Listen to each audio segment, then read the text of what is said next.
Momentum Betiahata आपको मौका दे रहा है टैलेंट दिखाने का, जिसमें आप जीत सकते हैं 100% स्कॉलरशिप। जल्द से जल्द एनरोल हो जाइए momentum admission cum scholarship test में।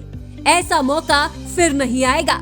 डेट याद कर ले, 2 Feb 2025, 8th क्लास ऑनवर्ड्स। तो बच्चों, क्या आप तैयार हैं? Momentum Betiahata, calls 6389138703। हमीरपुर सदर कोतवाली क्षेत्र के एक अस्पताल में किशोरी का ऑपरेशन हुआ तो पेट से निकला 2 किलो बालों का गुच्छा। 1 वर्ष की उम्र से बाल खाने की थी आदत। 5 साल तक खाए बाल पेट में इकट्ठा होकर गुच्छा बन गया। पेट दर्द की समस्या से जूझ रही किशोरी का ऑपरेशन हुआ तो आमाशय से 2 किलो बालों का गुच्छा निकला। शहर के निजी ब्रजराज हॉस्पिटल में युवती का ऑपरेशन हुआ। ऑपरेशन के बाद उसे अस्पताल से छुट्टी दे दी गई। मुख्यालय के नौबस्ता मोहल्ले में स्थित एक हॉस्पिटल के सर्जन डॉक्टर के लाक्षाकार ने बताया कि पीड़ित किरतुआ गांव निवासी देशराज सोनकर अपनी बेटी रूपम 17 वर्षीय को अस्पताल में दिखाया। डॉक्टर ने ऑपरेशन किया तो आमाशय से 2 किलो बालों का गुच्छा निकला। मां गीता ने बताया कि वह करीब 5 साल से पेट दर्द की तकलीफ में थी। 20 जनवरी को भर्ती किया और 22 को ऑपरेशन किया गया। उसे सोमवार को छुट्टी की गई। इसके ऑपरेशन में करीब 40,000 रुपए का खर्चा हुआ है।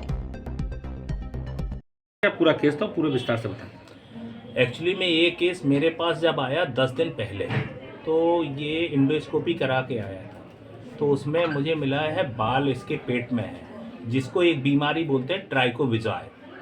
और इसमें होता क्या है कि बच्चा बाल खाता रहता है और वो जाके स्टमक, कहने का मतलब खाने की थैली और नली में, उसमें जाके फंस जाते हैं, इकट्ठा हो जाते हैं।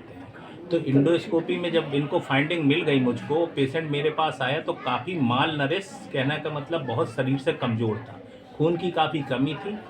तो इसको मैंने वर्कआउट किया। जब वर्कआउट करने पे मैंने 2 ब्लड ट्रांसफ्यूजन करे, थोड़ा इसको मैंने TPN दिया, जो होता है पेरेंटल न्यूट्रिशन, जो ड्रिप से चढ़ाते हैं। जब स्टेबल हो गया पेशेंट, फिर मैंने इसका ओपन सर्जरी करी है, जिसमें मुझे लगभग 1.5 फुट के लगभग काफ़ी बड़ा बाल का गुच्छा स्टमक और नली में मिला, जिसको मैंने सफलतापूर्वक निकाल लिया।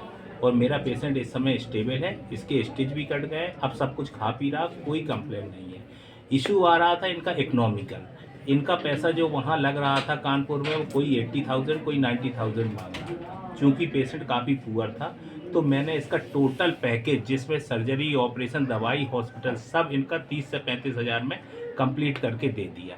अब हमारा पेशेंट स्टेबल है, खा पी रहा है, उसके स्टेज भी कर चुके हैं। लगभग ऑपरेशन में कितना समय लगा और किस तरीके की दिक्कतों का सामना आप लोग करना पड़ा? ऑपरेशन में मेरे साथ चैलेंज ये था कि बच्चा था और